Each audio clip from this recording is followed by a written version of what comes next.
And this activity, we've been a shock food or nagagawa na natin to ever since.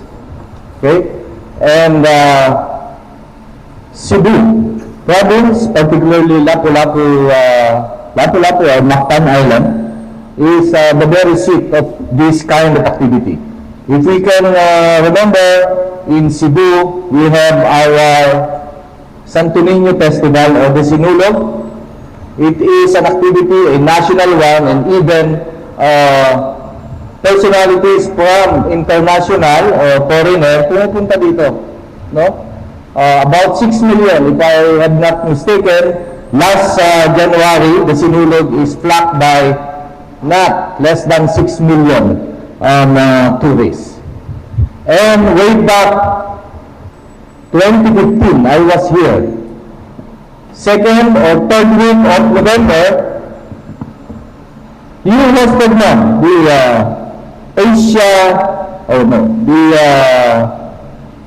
APEC, Asia Pacific Economic Conference. This is the very venue of the APEC 2015.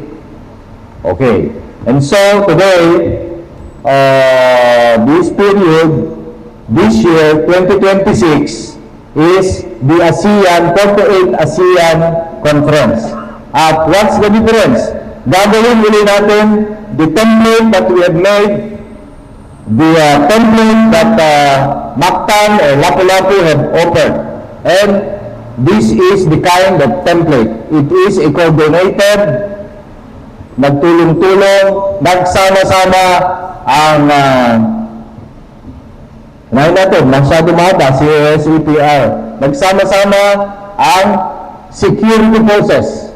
Security forces ay nandyan ang Armed Forces of the Philippines. Nandyan ang Army, nandyan ang Navy, nandyan ang Marines, at lahat ng kasama ng ating Armed Forces na pinangungunahan ng ating Deputy Commander ng WESCOM, Colonel Romanillos.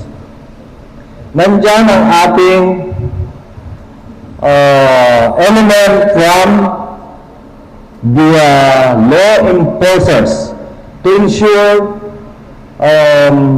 orderliness and of course security rin. Nandyan ang ating Philippine National Police, nandyan ang ating NBI, nandyan ang ating Coast Guard. Okay? Of course, yung hindi ko nasabi ang Navy. Navy is part of the armed forces. Okay? And so, meron din tayong emergency responders and a lot of preparations for these emergency responses. Nandiyan ang ating jail, nandiyan ang ating fire, and the rest of the responses, especially from the Department of Health, nandiyan ang ating ambulansya, doktor, etc. Nandiyan ang ating mga hospital. Nandiyan din ang ating OCD, ang ating kababayan from Santa Ilocos. He has roots in Santa Ilocos. Dr. Abrillantes, apo, nundag mabigat. So, nandiyan sila. Why? Because of sila ang magaling mag-ayos, whether man-made or natural calamities. So, nandiyan ang ating OCD. Pag pinagsama-sama na yan, it will be a wonderful, a seamless, and a very successful conduct of any activity. And this activity is an international activity. Sinabi ko na kanina. And with those commitments, they have committed all of the transportation assets, whether it is land or sea. Yung Philippine National Police, pinadala na natin dito yung air assets ng Philippine National Police. Ang Navy, Coast Guard, nandiyan ang water assets, meron din ang PNP. And the usual land assets natin. These are committed. Of course, the skills are committed. I have heard from the host na kailangan natin mag-double time, especially so that meron tayong hindi nakikita na kalaban. nakikita natin through the website. This is yung ating naglalagay ng mga fake news at nagsasabotahe sa ating website, etc.